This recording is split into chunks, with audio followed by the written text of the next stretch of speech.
Welcome to Kaks Bar and Podcast, Canada's first podcast bar. What that means is you can come here for food, you can come here for drinks, you can also come here and record a podcast. Come on down, we're located in downtown Calgary, Alberta in the Beltline area. See you soon.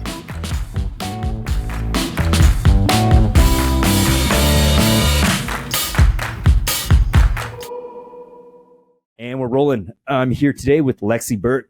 Lexi Burt's a podcaster. Her show's going to be on the YouTube notes there. We met last week. She also works for a podcasting company, essentially, called Amplify You. I'll also put their information down in the show notes there. We can talk about Amplify You as we progress through this pod, but really what got my attention with Lexi was when I was checking out her content, because her podcast is it's about holistics, right? Like holistic, like healing. Holistic health, yeah. Holistic health, okay. Like I want to read a little blurb from their YouTube page, but it's about, okay, there's interconnected realms of health in the biological, psychological, sociological, and spiritual. Okay, like each of these influences the other for wholeness, and you have to pay attention to each of these and make sure they're all good to essentially have like wholeness in health, right? And when I was like looking into that, I was like, yeah, that's so true, because most people right now, I feel like they're nowhere near having all these things dialed in. But first, just if you want to give the listeners just like a little bit of an intro and kind of how you got into this, and yeah, let's just freeball it from there a little bit. Like, tell me about this whole world. Yeah, totally. Well, thanks for having me on. I was just saying before we hit record that I'm always on the other side of these things. So I haven't been a podcast guest. This is my first podcast guest interview. So I'm honored that you had me first one? First one ever. Oh, no way. Okay, I've worked, for a couple years getting people on other podcasts. Yeah. Started my own podcast where I've invited people on, but never been on this side. So it's pretty cool space. It's kind of the same, really. It's just like, I guess instead I drive the conversation per se, but it doesn't have to be like that. You can jump in and if you want to just start talking as if the way you do on your show, like whatever makes us natural, really. Totally. And I think it's like a conversation, right? Which is the intention of my platform, is to create those conversations about these different aspects of health that really are all feeding into the same thing, which is health, like mental health and physical health. It exists in the same person, Mm-hmm. It's one. It's not two separate things, but we view and study and react to things in those kind of compartmentalized views of health. So I graduated with a degree in psychology last year, and I'm looking to move forward into this realm. But I'm like, because we study and treat things like mental health and physical health so separately, for me, in my practice moving forward, in whether that be psychology or something more biological focused, I want to take that holistic approach. Because as you mentioned, like, it's all there, but I don't think people are paying attention to maybe the spiritual aspects or like the social aspects of health that are really important to our well-being. Yeah. How'd you like get this passion for this kind of thing? Well, yeah, that's a good question. I mean, I think it really started from, like, were you not feeling optimal and then you're trying to figure that out, and then you kind of like deduce these I mean, these seem kind of obvious when someone lays it out simply like that. Like, hey, like, you want to feel good in totality, you probably make sure all these realms are checked off, right? Yeah.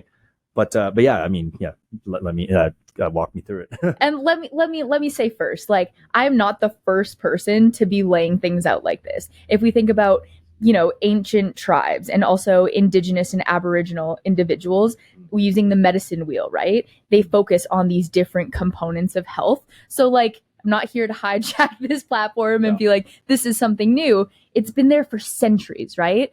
And I think with the industrialized society, that has ripped us away from like our spirituality or our social health. But for me, I've always kind of dealt with some mental health stuff like depression, anxiety. And then I went through, my hood rat phase of partying a lot and just going off the walls. And then once I started to like calm down a little bit from that, and like, I think the partying and stuff was to deal with my anxiety, right? If you're using like alcohol, for example, it's a depressant, so it's going to calm you if you're in that hyper fixated state, right? So what you're talking about is kind of common though. Like every kid is anxious. And every kid reason why they like booze was because it made them not anxious when they talk to people. It made them kind of feel like they can be themselves. Yeah. So that's the social part. Exactly. Yeah. But yeah, like keep going. I'm just, I mean, I can probably relate as well. I think we can all relate, really. Were you born and raised in Calgary or? No. So I was born in Squamish and then Squamish, BC. And then I moved up to the interior and I graduated high school in Kamloops. So kind of been all around BC. Right. Okay. So Alberta's been only like what, last 4 years kind of thing? Or? 8 years on and off, actually. Yeah. Okay. Just trying to get a scope of like, well, I guess being a teenager or young adult anywhere in the first world's kind of for the most part the same, really. Probably going to have similar of these issues, of these mental health kind of snags, if you will. Totally. Yeah. But yeah, carry on. Sorry to interrupt. No, all good. And I mean, as I started to kind of come out of this phase and like really look at my stuff and like what was driving my, kind of AWOL behaviors, then some other health things started to come up for me. So I have endometriosis, which is like a women's health issue. So it's one of like the top 5 most painful like disorders in the world. Like, what is it? Yeah. So to give you a brief breakdown of it, the tissue that lines the uterus, like that tissue starts to grow outside. It can grow on your bowel. It can grow on your heart. It can grow on your brain. Like it can spread to different parts of your body. Okay. And it causes inflammation. Okay. So any inflammation in our body can trigger so many other different health issues. Oh, yeah. Including mental health issues.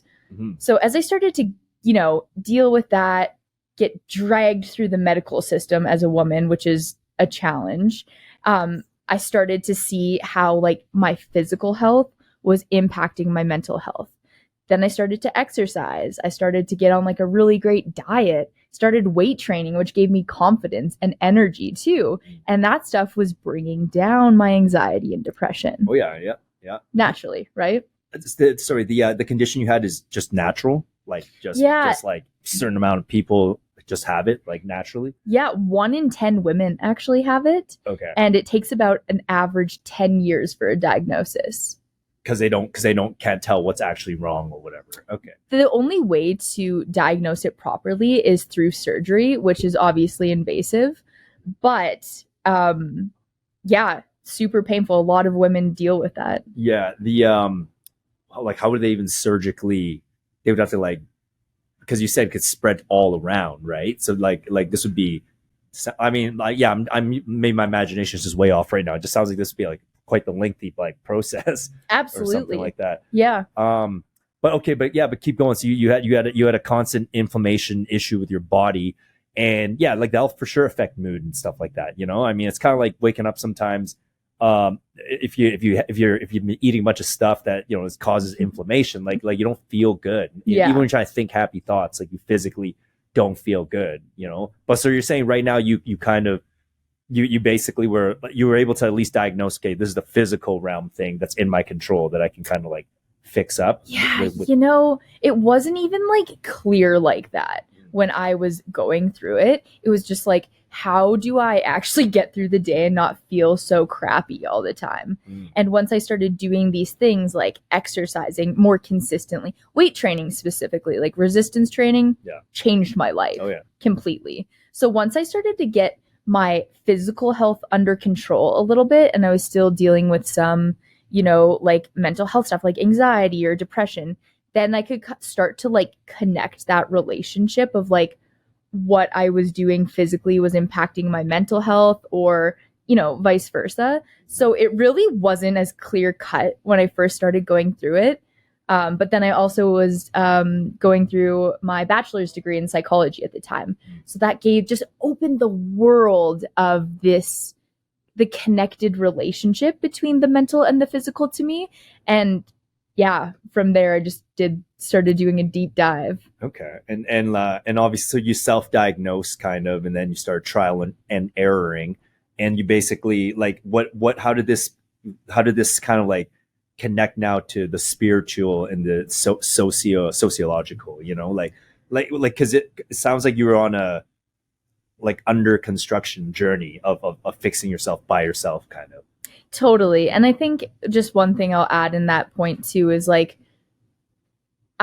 I was searching for the right support in the medical system, which can be a challenge in its own, especially in women's health. Like, you just get written off like as hysterical or it's in your head. And that's another thing I would love to talk about too, is that in your head thing, because it can also be in your body. Yeah. Like what do you mean? Like you went to a family doctor first and explained, hey, I feel crappy all the time, and you're like, I have a suspicion that like physically something's not right with me, and as in the endometriosis. The endometriosis. And then, but then you're saying they just kind of maybe was like, hey, it's in your head. Do you want to hear something wild? So I had a couple doctors say, yeah, it's just in your head. When my mom and my grandma actually had this diagnosis as well. So, you know, there's that hereditary connection there. But then, you know, people know themselves, and they know themselves the best rather than doctors. And I think there can be that pedestal that we put trained professionals on. But realistically, if we're thinking something's wrong, there's probably a good chance there's something wrong. But the second doctor I went to, she said, you know, let's put you on birth control. So I went on it, and it was just awful for me. Threw up 5 days in a row, landed in the hospital on the 5th day with a migraine, and I couldn't stop throwing up. So then I go back to her, hey, like, I'm not taking this shit. Like, I'm not taking it. And then she goes, okay, well, I told you there's 2 options. You can take the birth control, or you can take Percocets every single month while you have your period. So at this point, I'm like 21. So I ask her, I like straight up ask her, I'm like, so you're telling me I would take Percocets every single month for the rest of my reproductive life? Let's say like another 22, 23 years. Mm-hmm. That is how opioid addictions start. Right? Yeah. Like, and I just left feeling so devastated and unsupported because we're not getting to the root of my issue. We're masking it. And she's kind of, in a weird way, telling you to do drugs 4 days of the month, like every month, like hardcore drugs. Like, sorry, not to segue too far up, but what does doing an opioid have to do with, like, I guess that's a painkiller, but it's not, but it doesn't fix anything. It's more like a distraction, like a number, if you will. Like, you know, she may as well say, yo, Lexi, every 4 days or whenever the pain's getting crazy, go get really drunk. You know, like just dissociate from it, and you're good. Then it's not like an issue, right? Yeah. But then it's like what you're prescribing is going to cause issues. Well, did you say something to this doctor? Were you like, this can't be right? Like, this is your best medical advice? Like, I mean, why are you trying to push perks on me? Yeah. You know, like, I mean, like, but that's also, I mean, in the Canadian healthcare system, like the perks are covered, right? They are. Okay. So it doesn't have that same private healthcare, potential motivation. Why do you, okay. But again, like, I'm not a doctor, but that sounds kind of like not, doesn't sound like the right answer, you know? Right. Like, you know, like it's especially, like Percocets and any of the opioid family stuff, especially with what we know about addiction. Like, anyway, okay, keep going. Yeah, keep walking me through this. So all my confrontation with her was like exactly what I said. So I take this every single month, and then she's like, yep. And then I was 21, and like, you know, as I said about this maybe pedestal that we put doctors specifically on, they've gone through this education, kind of this like godlike, you know, all-knowing, omnipotent like figure. So I was intimidated, and I just left crying. Like, I just sat in my car and I was like, well, now what the hell do I do? So I ended up linking up with someone who took more of a holistic, natural approach to like issues like this.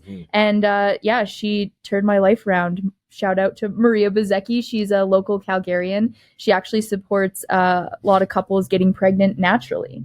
Okay. Yeah. What does that mean, getting pregnant naturally? So like isn't it natural? Okay, but go on. Yeah. Absolutely. I mean, yes. Okay. Getting pregnant, if you can, is natural. But with a lot of women, there's so many things that can impact your hormones, which can impact your fertility, right? Environmental toxins, products we use, our mental health, you know, other environmental factors. So she uses like a natural hormone to help balance women's hormones to help them to get pregnant. Because I don't know if you're familiar with like IVF. It's in vitro fertilization. Oh, yeah. That stuff costs like hundreds of thousands of dollars. I have a family member that did that. Yeah, actually. So yeah. And it can be pretty traumatizing as well, especially if it doesn't work. I'm not gonna name names, but yeah, no, it didn't work for them 3 times. Yeah, it took the and third like attempt. so much money. Yeah. Fortunately, they're doing well. Good, but, good. But keep going here. So linking up with Maria really changed the trajectory of like my agency in my health journey, because when I'm like being told to do something that's not actually getting to the root issue, I'm like, I don't have any control in my health, right? I just need to listen to what I'm told to do. But once that Percocet thing came, I was like, this still doesn't seem right to me. Yeah. But what's the alternative, right? And if you don't have those people around you, it can be really easy just to fall into what these medical professionals are telling you, which could be really damaging to you. Yeah, no, I agree, and keep going. Like I feel like a lot of problems from in the health realm is because of improper approach to solving the issue. Like you're getting advice from someone who doesn't really know what they're talking about at that time for that thing. And you're supposed to assume that they know more than you just because they're supposed to know more than you. Absolutely. But as far as what we're seeing now, it's like, I don't know, like a lot of these doctors, they don't even have their own health in check. So why is the blind leading the blind? And also now what we know of just like the I don't want to make this very like woo woo, but there's definitely ulterior motives when it comes to like pharmaceutical companies and doctors. Like maybe there's a quota that the hospital needs to meet, and like there's a business part, and you're just a number to them. Like they care as much as they can, and in the end they're like, well, prescribing perks is maybe not actually what would help her, but at the same time it would kind of help her because it is a painkiller. So here you go, take the perks, and then it's like double check mark. I did kind of my job. But go on. But I can see how like you need a better answer than that. Go on. Yeah, I think you nailed something on the head there, though, with the healthcare system that we currently have. It's reactionary to people's issues physically and mentally. Mm-hmm. We don't have any preventative models to help people before they get to these points, before they need those opiate medications to cope with daily life, which some people need. It changes some people's lives. Let's not undercut them, but prescribing them to a 21-year-old for period pain is pretty disgusting. Yeah, pretty overkill. And also you're like you could have very easily gotten addicted. You're 21. Like like you're also kind of younger and less smart as you are now or whatever, right? Yeah. Okay, yeah. And okay, but continue here. Like your you met your holistics. Like did your brain just go right to holistics? Like is that's gotta be the answer? Was there some kind of a auspicious meeting with Marie? I think you said her Maria, name was? yeah. Maria. No, not at all. I think I was just like, the thing with endometriosis and other gynecological issues like that is it doesn't just affect you when you're like on your period. It's like an everyday chronic illness battle where some days are okay, some days are better. So at that point, I was really struggling with like going to work, going to school, these daily things that you should be able to do. So I felt like I was like floating. I was like, I don't know what to do, but I feel so crappy that I need to do something. And Maria is actually a family friend of my boyfriend. So I met up with her and was like, hey, this is what's going on. And she really helped me just learn more about my body too, which I think is another piece is we're not taught how to listen to our body and how to tap into like the intuition that we have when we don't feel well, or how we're feeling in our body, or how we're feeling mentally. Those things aren't taught to us in school. No, definitely not. Give me another example of listening to your body per se, like to let you kind of like go internally to know what to do instead of always seeking externally like what to do, because like this topic means something to me because everyone I know is just kind of suffering right now, Yeah. like, and Yeah. I'm like, well, and when I'm checking out these markers here, I'm like, hey, well, buddy one, like the guy who's suffering physically, you literally see he's physically a wreck. Right. Like he's drinking all the time and not in a cool way. He's Yeah. super obese, out of shape, and not sleeping good at all. And then and then the other buddy, it might be sociological, as in, I don't know, man. Like as an example, like all of his friends were suddenly like like very, not suddenly, but they all went to the next phase in their life. They got married and had kids, and then buddy over here is like still kind of like partying like it's college days, but it's really because he doesn't know what else to do. And then and then someone else I notice seems like all the four other pillars are in check, but then this dude is constantly arguing how like there's no God and blah blah blah. Like that's his gripe. And then I'm like noticing all these people are like they're not consistently happy. Like they're happy every now and then, but then like I talk to them more, they're not consistently happy. And then I myself, I'm like, which one of these is missing here, and what can I do about it? But so I kind of got a bit off track here, but I'm just explaining why this is important. Yeah, I was going to bring this book and I forgot. I found it in like a little library in my community, and it was written by a member of the Blood Tribe in Alberta, and he teaches courses, like men's courses on holistic health.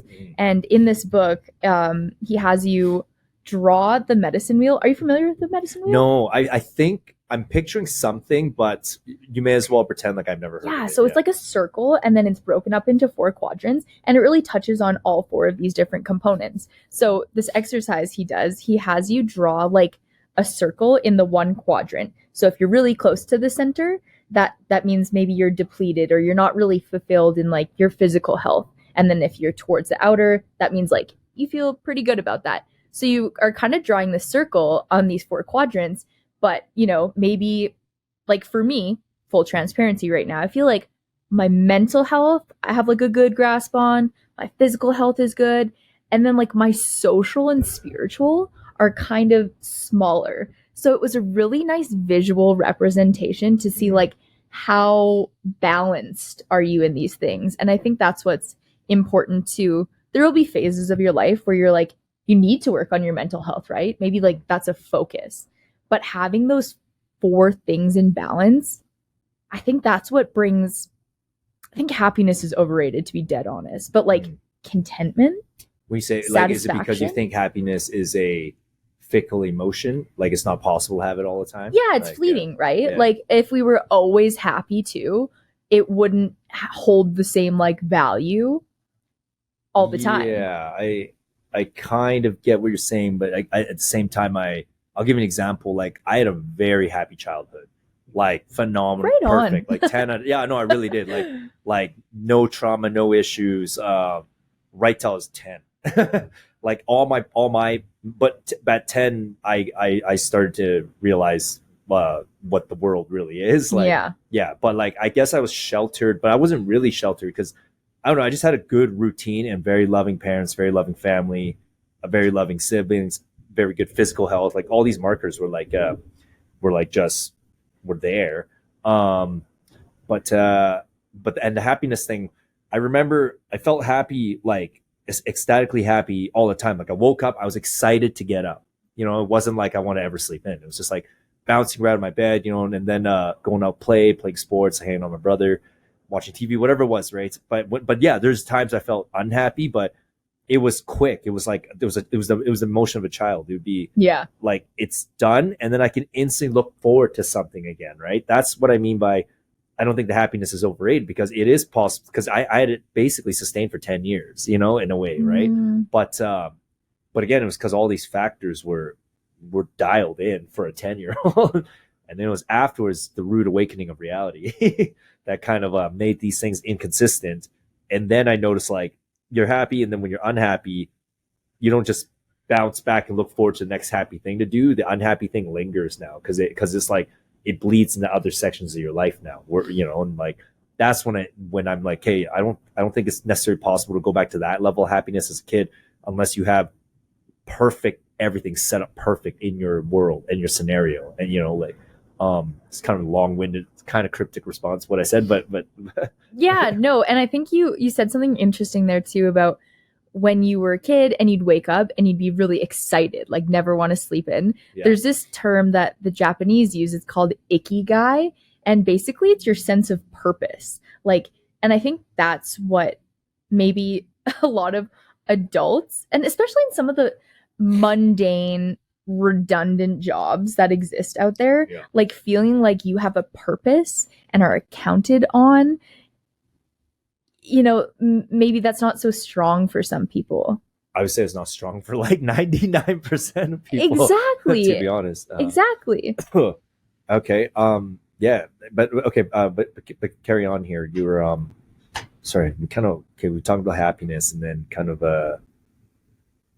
lost track of the. Yeah. I mean, well, yeah, but like at the end, like let's backpedal here. Like I'm trying to understand, like the center of the goal of your podcast is to essentially bring as much awareness into these sections as possible. / also, like, did you come up with like almost like a combo of like a life coach kind of approach to you know, getting all these, or is it just still pretty just exploring them with other holistics, like well, I don't want to use the word doctor because that's not the term, right? There's practitioners. Yeah.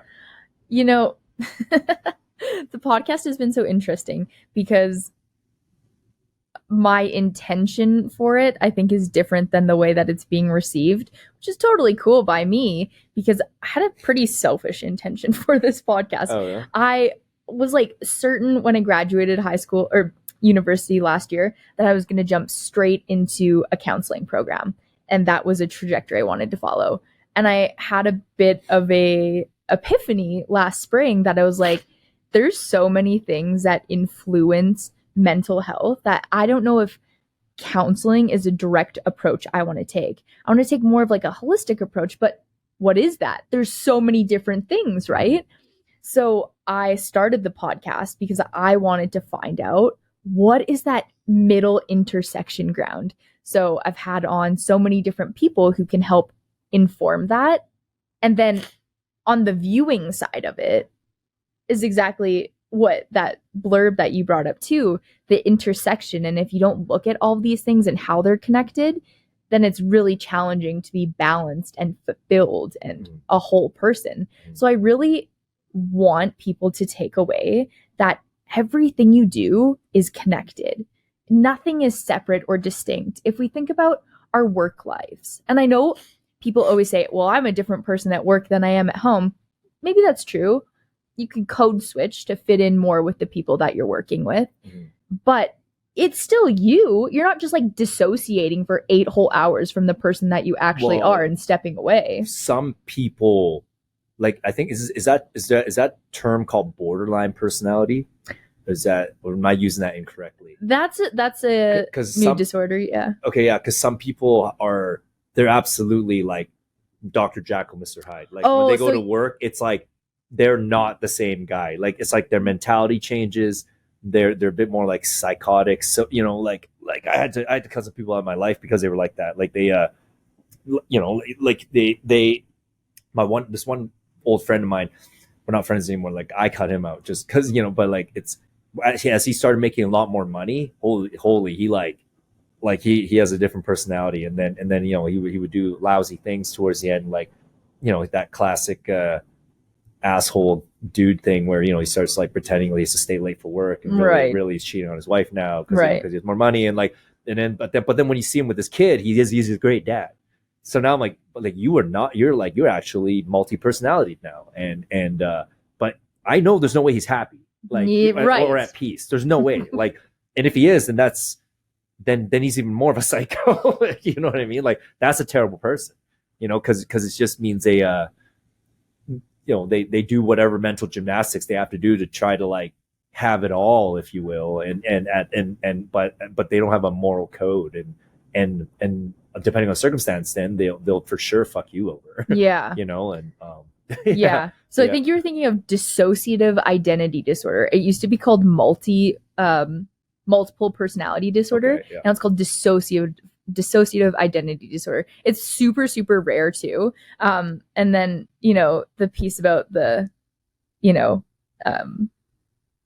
like sociopath or psychopathic things. Yeah. Unfortunately, a lot of people who are in those very, very high performing roles do have elements of that in their personality because they have to do some really despicable things to make the money, to get ahead. Yeah. However, I would really like to mention at this point that I think we have a tendency to pathologize behavior, right? So we could see someone like, well, I'm trying to think of an example here. Just do something super despicable and be like, well, that person's a psychopath. But there's so many different things that fall into that. And I think that what's center at this holistic approach too is like, as humans, we have such a broad spectrum of emotions, of behaviors. Some of them could fall towards maybe that pathological side. But just because we act like that doesn't mean we are that. You know what I mean? And I think that's the qualm I have with mental health diagnoses in general is when people get it. Let's say they get like borderline. Well, I'm a person. I have borderline disorder. Well, it's like you struggle with that, but you are an individual, complex human on your own. That doesn't mean that's your identity, you know? Or if like a cancer patient gets a cancer diagnosis. Well, I have cancer. It's like, well, you have that, but you're also a human. That doesn't define you as a person. Yeah, yes, I get what you're saying because we're way more complex than that. Because if it was just as simple as labeling something, then you would just treat someone a certain way every time based on your perception of that label. Like, oh, you're an NHL hockey player, so I'm just going to treat you like an athlete guy. But really, the guy might be an artist behind the scene too. He can draw him, and you would never, like approach him in that way. And I do get that. I think a lot of people, like a lot of men, I think are unless there's more to this that I haven't seen. I think they're really guilty of not even trying to understand themselves. Like what you laid out here. There's some guys I know that if you're trying to explain that to them, hey, you kind of have like a dissociative personality thing, and I think that deep down you don't realize you do that, and that's why you tell me you're having some mental health issues is because you're creating this like guilt that you're not even acknowledging because you're trying to make money, and now and maybe you're being influenced in your realm by like another aggressive psychopath that seems to be the guy you're looking up to in this immediate time. I don't know, but I do know a lot of guys like their ability to heal their mental health is not going well because they don't even acknowledge things like this. And maybe it's because it's too painful, or by acknowledging this, it might get in the way of their goal. They might just do the opposite, double down and become more of a psychopath. But then they're creating more like mental health issues for themselves, and one day they're gonna crash and burn. It's not sustainable. Carry on.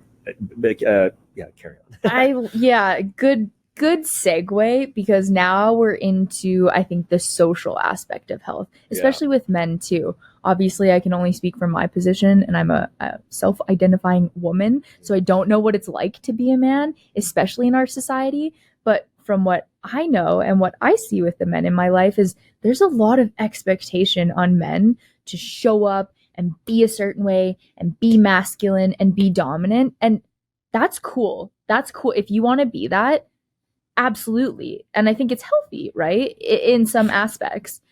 But when we have that expectation of men to show up that way, to be the provider, to not show their emotions, to be stoic and withstanding and committed. Correct me if I'm wrong, but as a man, does that create pressure for you? Yeah, but I might not be the right guy necessarily because I do like that. Right. Because without it, I don't know, it makes me push myself, I just wish I get more like sleep, but I don't get that. So, but I don't mind that, but I do know it's not for everyone. But I think that, do I think it's healthy, and do I think you'll be happy?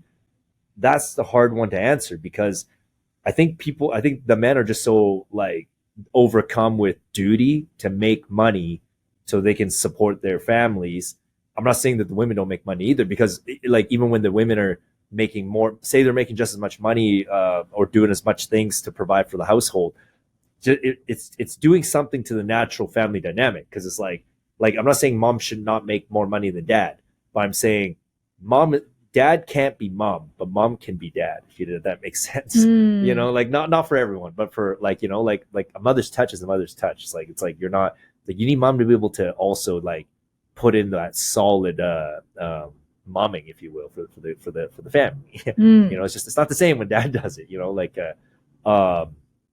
that could be an outdated thought process of mine too, but I don't know. It just that's why I feel like that pressure, it's like it's good.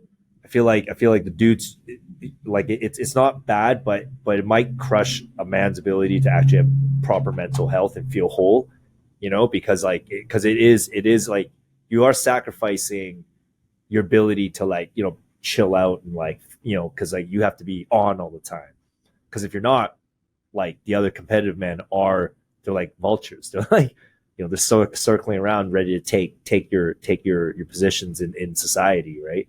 And so yeah, you're right, it does create pressure, but I think you kind of have to like learn to like it, if you will. But I don't know, like I don't have an answer, because like because you definitely are sacrificing peace. I don't see you having peace, because that final one, like, of the sections here is going to be spiritual, right? Like, how can you have peace if you're on all the time? Like, you know, but then how do you fight? How do you move forward if you're not on all the time? Yeah, no, I mean, I can relate to this too, because I'm a Capricorn.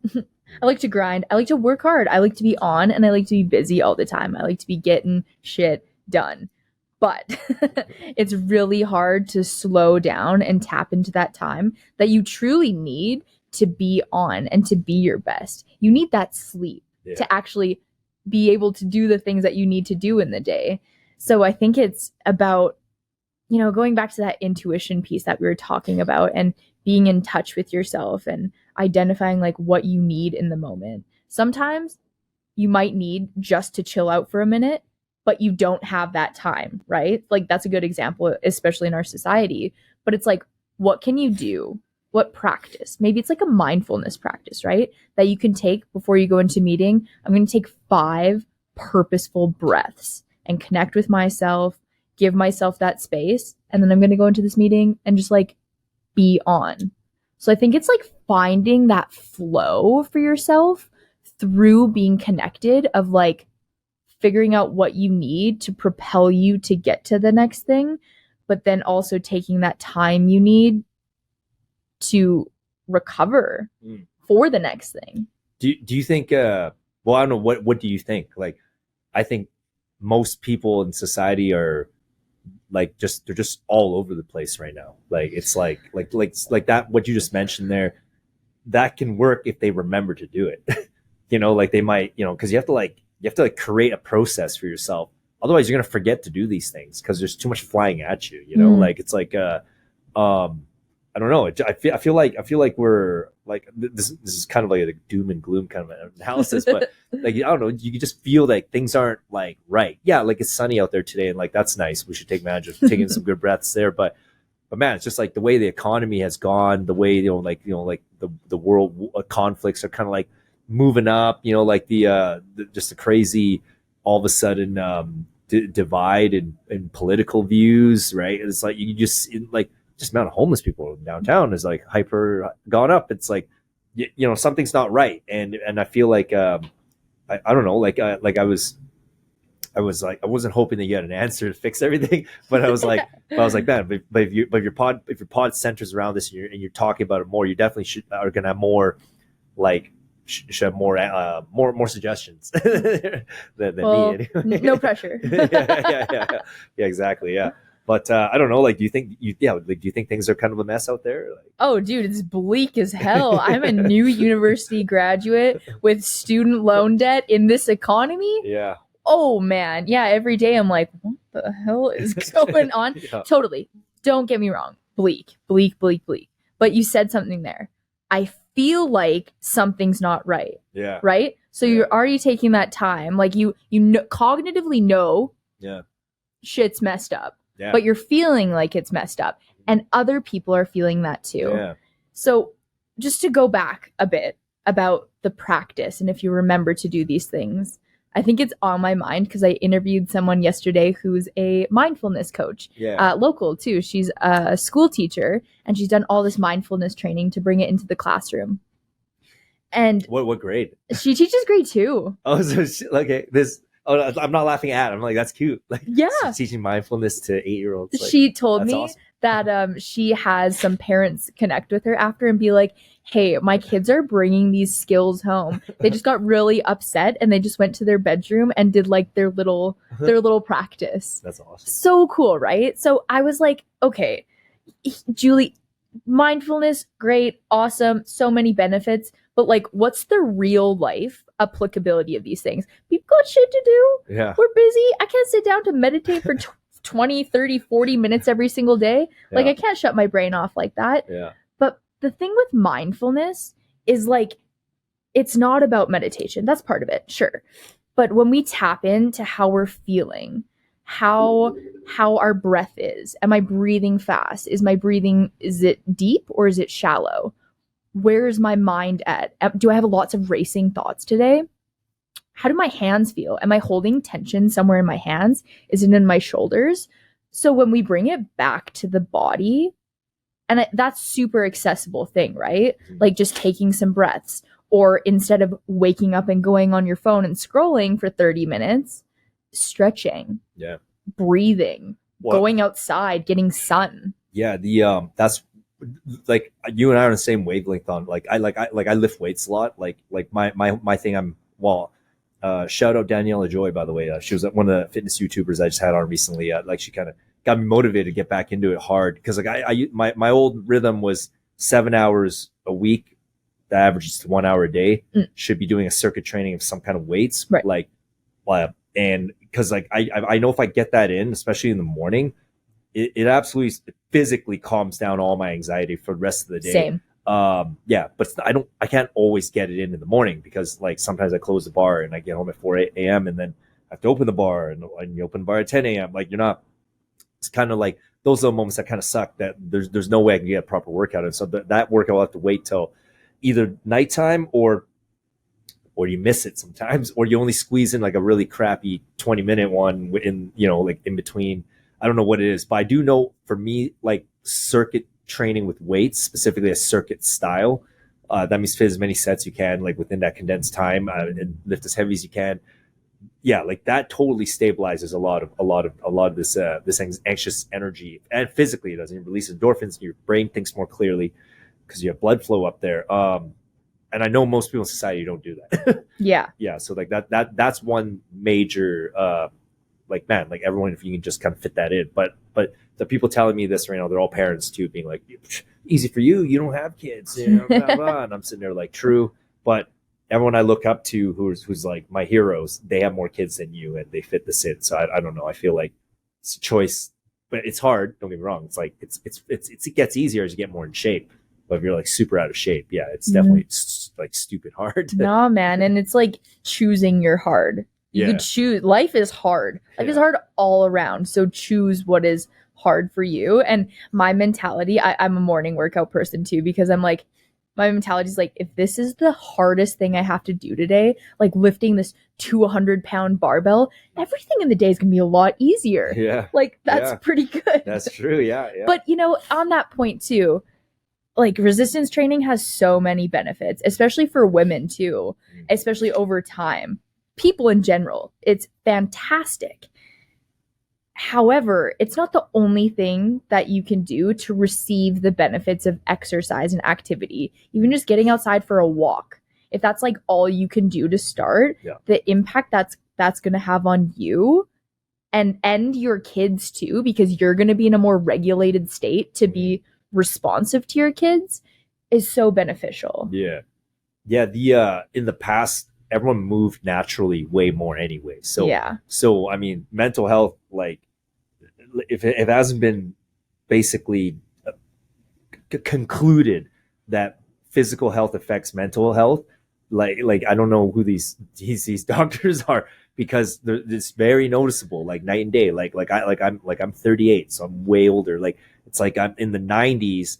I moved a lot more than in the 2000s. I remember before the phone came out. Like you just had to move. Like when you called someone, like if you said you're going to be somewhere, it wasn't like you had to be there because you didn't have a cell phone, and like and then we go even further behind. I mean, just it was only like 100 something years ago that our human species, like we weren't using microwaves and this and that. You still have to move around all the time and engage with each other. And so, I mean, yeah, I feel like we're undoing our basic needs. Our basic need of movement is completely being undone. So that's a huge factor into this plethora of mental health, of not feeling whole right now. But especially together, like moving together. Like you probably train alone, right? Yeah, basically, right. Yeah. So I actually just started doing some like group fitness. It's like F45 kind of style. Yeah. So, but it's at Good Life. It's like they have a studio called Regimen, and it's been so cool because I've made friends, and it's not like friends where like hang out, but there's some form of accountability there. They're like, hey, you weren't in class last week, like what the hell, where were you at? You gonna be there next week? And that actually happened to me 2 weeks ago, but then I showed up the next week and I was like, thanks for holding me accountable, guys. So I think there's something there too that ties into our social, spiritual, mental, physical health of like being with other people. We were talking about the bleakness of the world, and I really think we're only now dealing with the repercussions of COVID. Like now that the threat is over, this is like the fallout. No, it's definitely this fallout is also that, like you said, the threat's over. Like there's that paranoia, the threat coming back in a different capacity. I mean, that thing was weird. Like I'm not just talking about, like everyone has their own opinions on the depending on your political spectrum about the thing. But it's just the fact that something like that can cause such a disruption to the world, it's right. like, well, what's stopping that from happening again in some different capacity? I don't know. It just shows you how like kind of like how easily fucked we are, And right now I don't know. I just feel like when you say things are bleak, okay, if an alien came down and was like, yo, Lexi, Shawn, how's it bleak? Look, you guys have clothes, you have roof, you guys are leisurely talking into the internet right now. It's like how are you guys bleak? It's like that's not what we mean, man, Mr. Alien. Like if you actually take a closer look, this is what it could be like. Like it's like you feel like everyone's like broke, or like every time they want to go buy like just basic food, they're left again with what else do I gotta do now so I can afford that banana next week? Like gas prices are insane, like people's stress levels are up here, and then just again, like the amount of people that, hey, we have food, shelter, clothing, but you have low energy. It's like everything's this illusion that things are together, but it's not. It's like everything's just kind of like, so we're on a rocky boat, like the seas are very rocky, like it's not smooth, and I don't know, I just know something's gonna give because of all this tension that we're seeing at an international level. Like this is also a result of just like the human energy, just like reaching a boiling point of frustration and stuff, right? Like there's like potentially 3 major world combat zones breaking out, like 2 active right now, but then you got maybe Taiwan and China going at it, and then boom, like that's it. And then like right now we're way too advanced in tech to like let those kind of weapons go loose, because like then like one of these fictional movies we watch is gonna be a real thing, like Last of Us might not be that, like it might be a real situation just without zombies, Yeah, sorry, I just made that way to fuck bleak.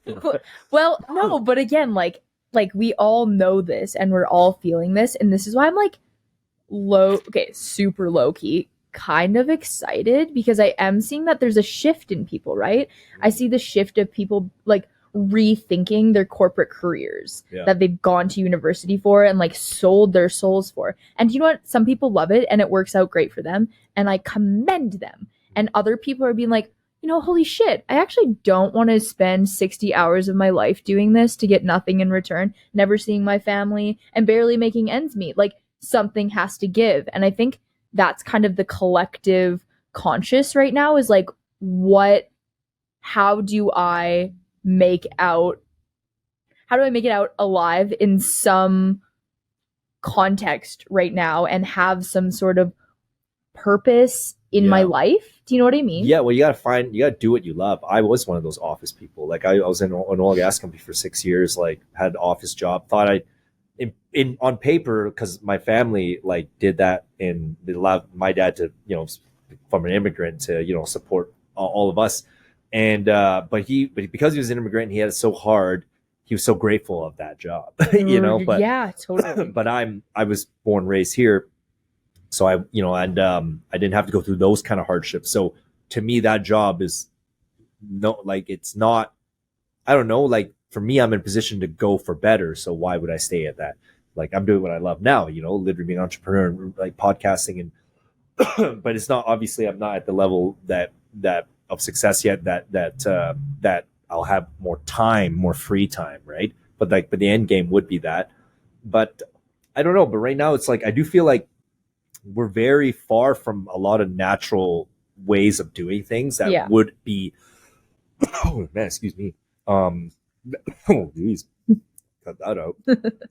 But yeah, no, like we're just so far from being like whole, like because like the wording on your YouTube page is like really shot out at me. Wholeness, like that's what people aren't feeling. They don't feel whole. Like, they feel like something's missing, or this is over imbalanced, or whatever, like. And I don't know, it's just the way our world's going right now. It's like, is it even possible to get whole? You know what I mean? Well, coming back to your aliens ascending to Earth, being like, what the hell do you guys mean? You're not loving this life.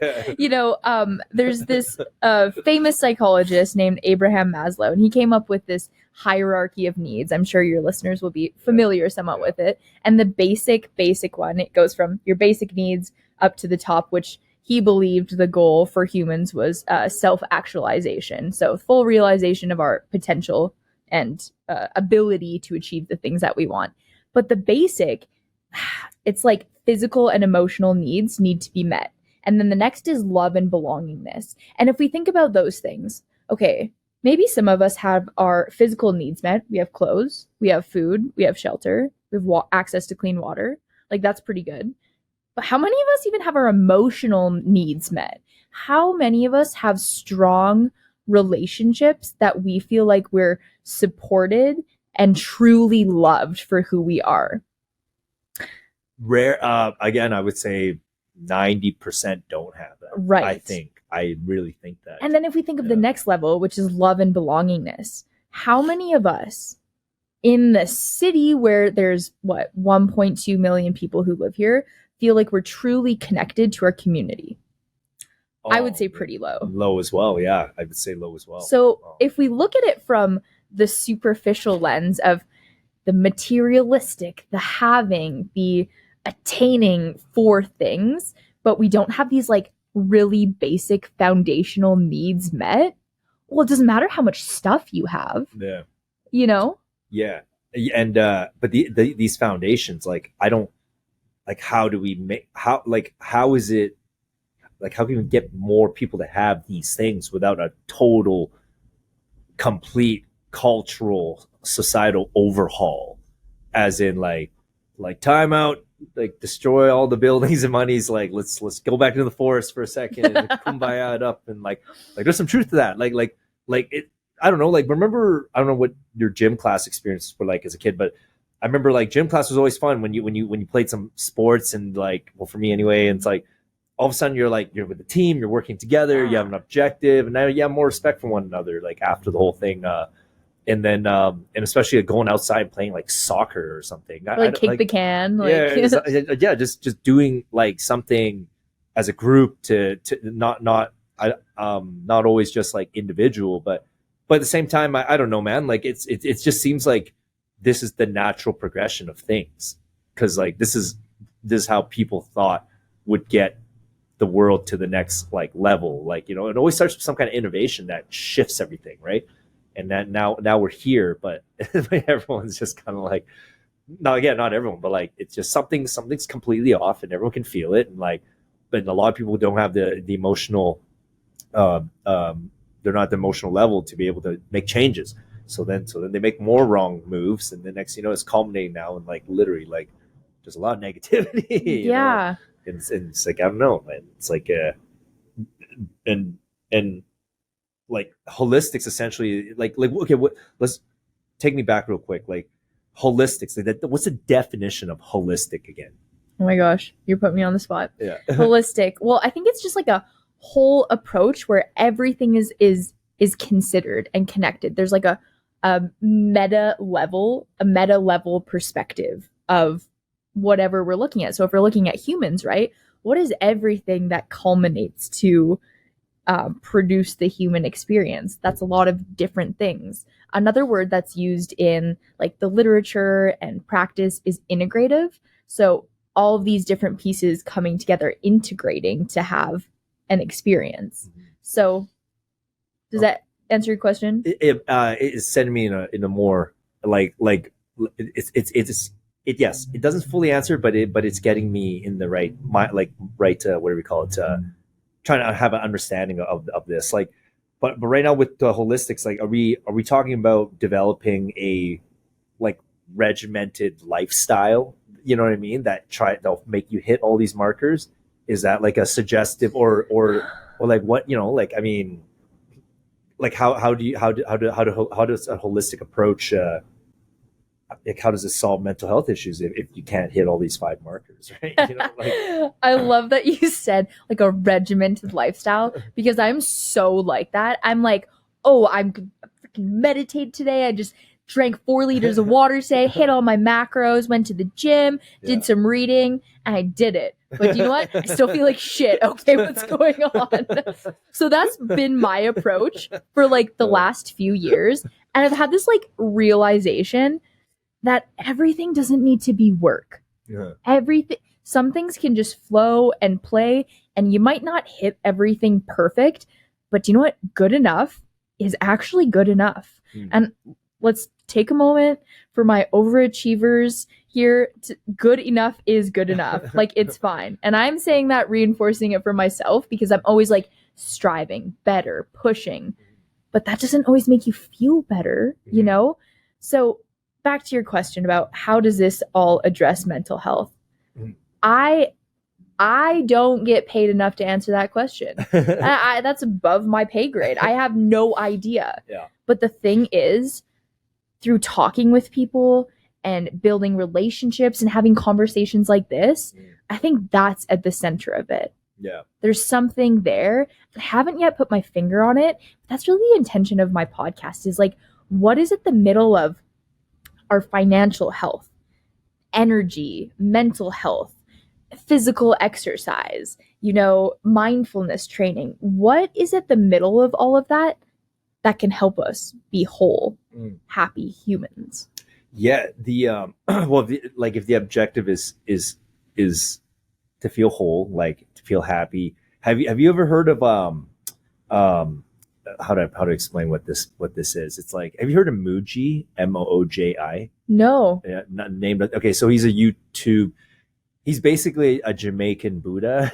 Cool. Yeah. So Mooji's like in his 60s. He's what like a bunch of these other spiritual enlightenment gurus that call like an awakened being. Right. Have you? Like, I think. Yeah. And I was super fascinated with that, because like, I mean, I have a mushroom there because like I did that hero dose of mushrooms that Terence McKenna talked about, which was the 7-gram mushroom dose. Like I did it twice in my life, and it was like pretty profound, because what I found in there was that in a weird way, none of this matters. Like you live and you die, right? But that your consciousness, that thing, like that thing's supposed to be, you know, like it's been renamed God or whatever, but like we are essentially God. And it's almost like the way to feel peace is to more or less go through so much disappointment, suffering, misery, dead ends, like moments of, oh, I've solved it, to, oh, no, it wasn't, to, you know, like, so that you eventually kind of like quit, but not in like a the negative way. Quit as in you relinquish yourself to the, you know, to God, you know, as they call, or you lose yourself, and you join the self again. Like, because I don't know, because sometimes I'm like, maybe there is some truth to this. Like, the more I live life, I'm like, because it seems like no matter how you do it, kind of like with you just laying out, like you laying out all those markers, you're like, yo, I did it, and how come it still doesn't feel right? It's like, well, then, like, I mean, isn't that like the ultimate kind of like direction arrow, being like, see, it's supposed to go into that, like sitting under a tree meditating forever, like destroy your own identity, your own concept of self. Because I don't know, like it, but at the same time, I mean, I don't have obviously like a 100% assurance that that's the way to go, but I do know a few people that have fully dove into that. Like I had this one friend who's he was used to be all about making money and like having things, and like he was like a model at the same time. So he was a good looking dude, and like, but he like gave all that up. He's AWOL now. He deleted all the socials, and yeah, he went to Peru like twice and did ayahuasca, and like, you know, and like, and then last I spoke to him, which was like a little bit into COVID, he was just kind of like, hey man, like, see ya. You know, I'm like, see as in what? Like, you're gonna kill yourself? Like, no. He's like, see as in like, I'm done with all this, like you know, and see ya. And, you know, and then I kind of asked around, and it's like, apparently he's fine. He's just like, he's just an awakened being now, you know. So I don't know, because he just had enough. He just had enough of life, I guess, you know. I mean, like, hear me out. Like, that's like a contemplation lately on the daily. I'm like, well, that's like an option, right? Like, could just fuck off all of this and you know, do whatever I want. But, you know, so that's an option, right? Like, people have that option. You can do that for sure. But going back to what we were saying and what I was saying again about intuition is like our knowing and our self. Whether you want to call it God, you want to call it spirituality, you want to call it the Holy Spirit, whatever, it's the same thing that we all have, that we're actually here for like a different purpose than working in the city and working 8 hours every single day. Like, that's not what we're here for. And I think that's a challenging concept for people to wrap their head around, especially if they've never experimented with hallucinogens or haven't been connected to religion. Like, understanding that there is something else of like why we're here and how that fits into your daily life gets really challenging, though, when we have responsibilities and we have expectations that we need to meet every day. So how can you recognize your true purpose as a human on this planet while still meeting your responsibilities? Yeah, I don't know, because a lot of these responsibilities, it's like someone has to do, I guess, that mundane office job for now, because that mundane office job might be, I don't, like, as an example, I don't know, like we all need some insurance, so we got to call that insurance person on the phone. I'm like, no knock on insurance. I just mean like if someone's out there doing insurance and doesn't have a passion for it, and like, but that day I was calling you to set me up with insurance. So I guess if you didn't, like, you were the one who was destined to help me. You know, I don't know. Like, it seems like there's a no-win. No, do you know everyone what? has to take turns doing the shitty job for X amount of time. Is Perhaps. that what's going on here? Like, but you know? What I think is that we place so much value on our jobs and careers in our society, right? So like, if you think you meet a new person, hey, what do you do? Right? Yeah. You say your job, all the things you do, but that's actually not who you are at all as a person, right? Yeah. We like identify as those jobs. So it could be really sweet to have a good paying office job selling insurance where that gives you the security and the stability to go on vacations, to support your family the way that you want. And if you're able to some way find purpose in that job, right on, you know? But that's not who you are as a person. No, I mean, like when I like, cause I've done so many podcasts now, and like, and just bartending and talking to so many people for so many years, like, you know, it's like how I gauge someone is when I ask, hey, what are you passionate about? Yeah. And once I find out like what they're really into, then I'm like, okay, I can kind of see like more or less how to show up for you now, you know, and vice versa, you know, like once people ask me like, yeah, like, cause you know, despite being an entrepreneur and have a podcast. Like my true passion is like MMA. Like I'm a MMA fanatic. Sweet. Like I can watch fighting all day, all night, all forms of fighting. Like trained it in my own life. I never took the plunge and became a pro fighter. And there was just this weird block every time I was like, okay, this is it. Today's the day I fully commit again. Like, and then I would train a bunch in that, but there was just a block. So I was like, hey, after a while, I just accepted like, okay, it's not my destiny to be Conor McGregor, I guess. But but again, but it's like, but it's weird how like my passion for that, it's still not actually what I do full time. You know what I mean? Like this is a close second in a weird way. And I do have MMA podcasts out of here, but I don't know, man. It's like, yeah, I guess, I don't know. Like we both don't have the answers. We're just merely having a discussion on the topic. But it is like, I don't know. I feel bad for most people because like, I mean, I'm pretty happy and like, but it took me a lot to get to this position to be in a situation where I'm not fucking like hating my job every second and then like and getting physically out of whack and then psychologically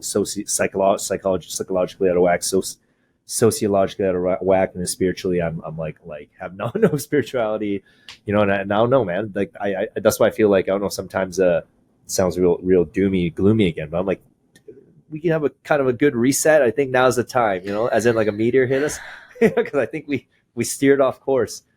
I really hoped COVID was the meteor. Yeah. Yeah, I really hoped that would be the reset, but it's really, I think what it's done is brought to light these societal challenges. Yeah. Like they're just more apparent now that we went through that very collectively stressful experience together. And then we're just like, back to regular life. Yeah. Back to life as normal. Yeah. What do you mean? Yeah. What do you mean? You just tried to fuck over my industry. I was supposed to be back to normal. Like you tried to shut me down. Like, and I was just at home with the kids for like years. Like now I'm just supposed to go back to the office. Yeah. After lives have changed. And like speaking of kids, like just that 2-year period, there's a lot of underdevelopment that went down. Boy. Like I mean, like your puberty period, you kind of like level up quite quick. It's really crucial, and then you trapped yourself in a house for 2 years scrolling on TikTok. Like, I mean, that's not like who, like right now I mean, I'm pretty sure it's noticeable, a lot of the repercussions from that, because some people can't function and neither can their parents, like you hear about like, just, like I'll hear down the grapevine about some parent arguing about something that happened at school. But the more I'm listening to this, I'm like, you're all the issue, man. Like your kid obviously didn't know how to do that thing because he didn't do that thing for the last 2 years. You kind of stopped caring about, like making sure the kid was up to, like whatever, catching up and leveling up, and you were just drinking box wine all night. Like it's, like we're a mess from that. And I don't see how we can heal either with because the government's also a mess because they keep making things harder. So it's like something's gonna give. Like things are just gonna become like goofier and wackier and weirder. And is that the new norm? Like that sucks. Yeah. I think like throughout this whole conversation too is like life is complicated, especially this like hyper industrialized modern society we live in. Like things are so complicated. But truly, I think what we all need to feel connected and whole and healthy is like the basic stuff. Like having strong supportive relationships. Like how many people do you actually hang out with in a week? Like how often are you connecting and filling up your cup with relationships? Because it's all too easy to be introverted now, right? Yeah. And social media, right? Okay, social. It's not social at all. A lot of times people are engaging on this on their own and talking together in comments or even through DMs or texts or whatever.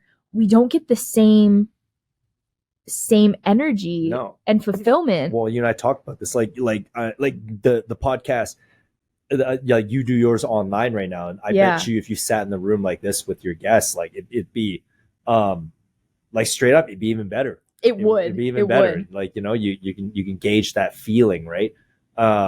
but I mean, but your guests are international, so so it's like, yeah, like, you know, and then, but yeah, no, yeah, I don't know, something's off with socializing too, for sure. I went to this concert last November in Vancouver. It's like one of my favorite artists, Dominic Fike. I don't know if you know who he is. What genre of music is that? Geez, he's like rap, like alternative rap. Okay. He kind of like is really like a gender bender with genres there. Okay. But so I went to the show at the Commodore in Vancouver. It's a sweet venue, but all these kids they were like 19 years old, who had never been to any shows or anything before. They like legit didn't know how to act at a concert. Everyone just has their phones up. Like they're just watching through their phones. People are like Shazamming the lyrics to the songs. No one's actually paying attention to the live artist. Yeah. It was pretty bewildering to experience. Yeah. And it was like fresh out of like right when we were kind of getting back in. Maybe this was 2 years ago now. Anyways, we were just kind of getting back into the groove of being in person. It's like, yeah, it's like they don't know how to party. Literally, you know, but like they had never had that like stage where there's the older generation kind of setting the social expectation of how to act, right? These kids are going wild, being so disrespectful too in the crowd that like they never got that like socializing from like the people above them of like how to act at parties, you know? Like, was this kind of like there'd be a mosh pit of sorts and they just were, because I don't know, because I went to a Papa Roach concert. Oh, nice. Yeah, like I love Papa Roach, and I went there I think a year and a half ago. Anyway, fucking like, first of all, like I didn't realize, like I lost complete touch with Papa Roach, and then my girl was like, hey, we gotta go to this, and then I was like, Papa Roach is still alive, and I was like, then I quickly got caught up to speed and didn't realize they've been around. Like they made a lot of music since, and like I've been listening to a bunch of them, but I remember going to that one and like, yeah, like that was like such a good time. It was like a throwback to, you know, like late 90s, early 2000s, and yeah, there was none of what you described there. But then I also noticed everyone in the crowd was like 40. You know what I mean? Because it's just like it's a different era, right? Yeah. But I can only imagine. Yeah, you're like, if you're a COVID late teenager COVID kid, I mean, yeah, you like, was it really their fault? They don't know how to act. I mean, or is the way they're acting now the new normal because everyone else is getting older? Oh, that's like, too frightening to think about. yeah. Well, things are kind of frightening right now when you look. You know, so my brother's 18, so I'm 28. He's 10 years younger than I am, and what a dope kid! Shout out, Colin. I hope you watch this episode. Yeah. He's so wise beyond his years for sure, but he's like navigating that middle realm where like a bunch of his boys came out and stayed at my house, like 5 of them last summer, and they went to Stampede together because they all turned 18. So that's like a big thing. If you're from BC, you come out to Alberta because the drinking 19, age is a year younger. So, and all of his friends were just like on their phones the whole time, right? And he's like, guys, come on. And I'm sure he gets some of that from his older sisters, right? Like he has 3 older sisters who are like, pay attention, like be here, be present. But it's interesting hearing his perspective on this because he notices his friends are so desperate for connection, yet they're all sitting there together, separate, disconnected. Like they all said they need connection. Yeah, like they're all lonely, they're all depressed, they're all struggling with anxiety. At 18, hey. And he went through COVID in high school. Right. Well, yeah, because it kind of something unnatural got taken from them. I think that was great. His grade 10, 11, and 12. Jeez, that's all of high school. Yep. That sucks. Was he into sports? Not so much. No. Yeah. He's a car guy. Car guy, cool. Yeah, no, the sports element was something where, I mean, like that played a huge role for me learning how to like socialize. Yeah. You know? Like I never had that. Like I'd be like these kids probably, but again, like what if that's the new normal and it shouldn't be frowned upon? What if they just mentally, actually no, I was about to say they mentally adapt to feeling more happy, you know, being all digital, but I'm like, no, we already know they're not happy. Yeah. So like so we know this is not right because they're literally telling you, I feel alone. I feel like at 18, like, I mean, my anxiety when I was 18, 19 was because I'm at a party. There's a lot of people, and I'm like, hey, like, oh man, in my own head. So once you have some booze, then you're like, ooh, Yeah. like now you're socialized. Now you're being loose. But I never felt like lonely. There was almost too much socializing where I'm like, oh, there's too many parties to go to right now that I have to like make an appearance at or whatever, you know.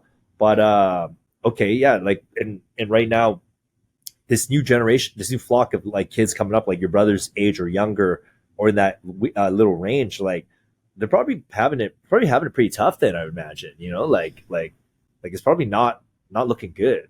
And, yeah, and just to add on to what you were saying about like maybe they've adapted, and this is the thing, right, with any behavior, before we like label it or pathologize it, like if it's not disturbing someone or causing them harm or anyone else harm or them distressed, it's not a bad thing, right? Like yes, yeah, it's just is it's just is how it is. But so, yeah. When it starts causing people distress, then it's like, okay, what do we need to do different here, you know? I think I heard something on who said this? It was was it it was someone credible. I'm trying to think. It wasn't Jordan Peterson. Was it Theo Vaughn?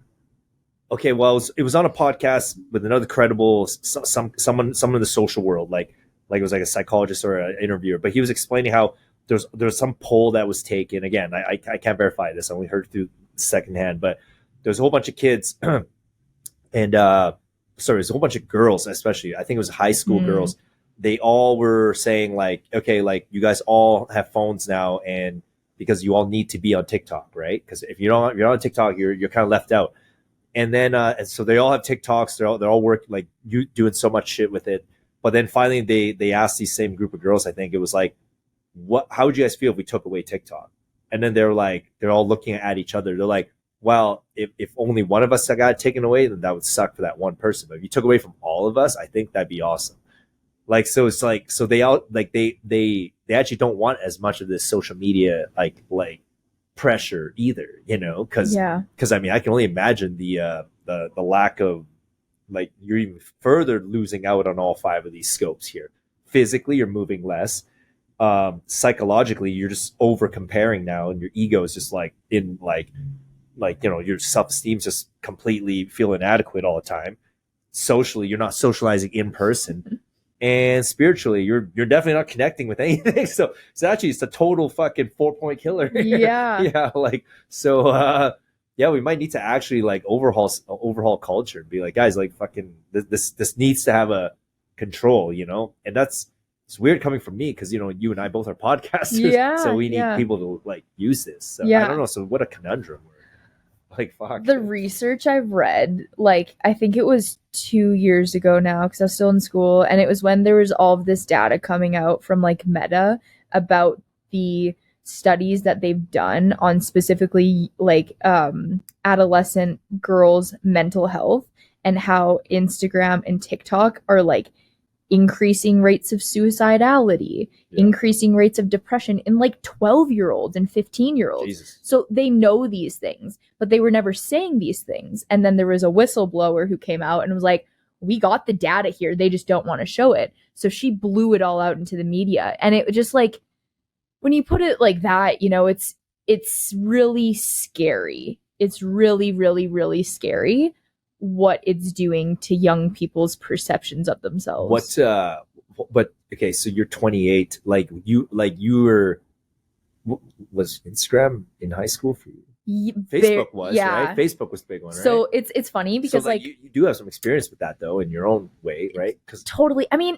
so like I've always grown up in like smaller towns, so I feel like small towns also are a little bit behind on the trends of things. But like I grew up with dial-up internet. I had dial-up internet until I was 12, but we lived super far out of town. What's the population of the city, of the town you're from? Squamish is like 3,000 people, and then Kamloops I think is like 100,000. So that's really where I got a little crazy. I was like, oh, a city, right on.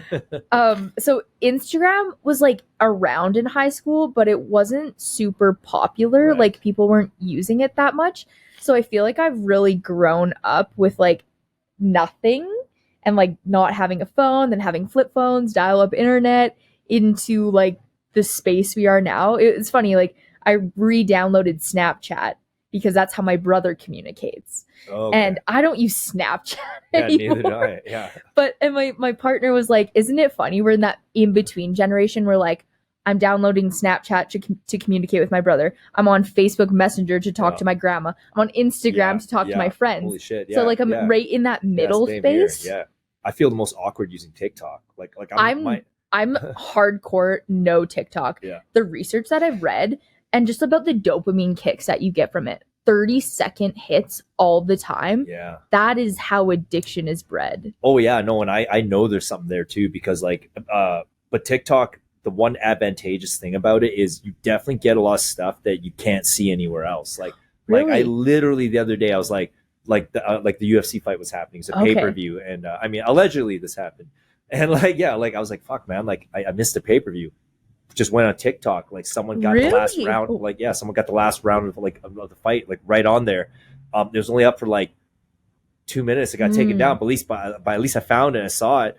And then also just weirder videos of like I don't know, like this sounds kind of bad, but like there's scenes where it looks like this live footage of like the war zone in Ukraine, and I'm sitting here like this looks real. Like unless you're telling me there's a movie, but I checked the comments and Googled around and read it. I was like, that was actually like a soldier who uses TikTok and like created it. So I was like, where else would I have seen that? Right. Like you're not going to see that now on YouTube or anything else. It's too censored. Right. So like that, there's some advantages with TikTok, but for sure, like we're on it because, like we're promoting our business. So we're on everything, but our TikTok game is definitely the worst, which needs some work because I'm old, but I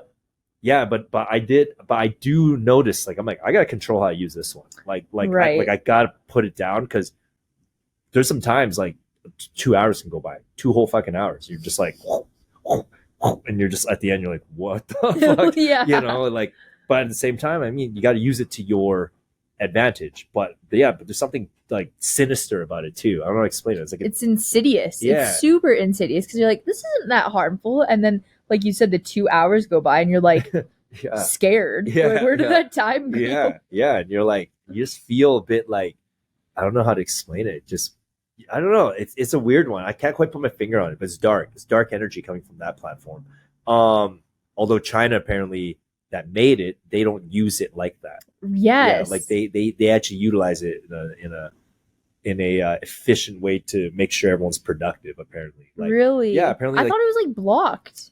No, China invented TikTok. Like it's just apparently maybe they have Instagram block. They have some platform block. Yeah. I don't know. I heard this on Rogan. Like, although I've been to China, like I've been to China a bunch of times, like, but I never used TikTok when I was over there. So, but no, apparently, like it's like 8 p.m.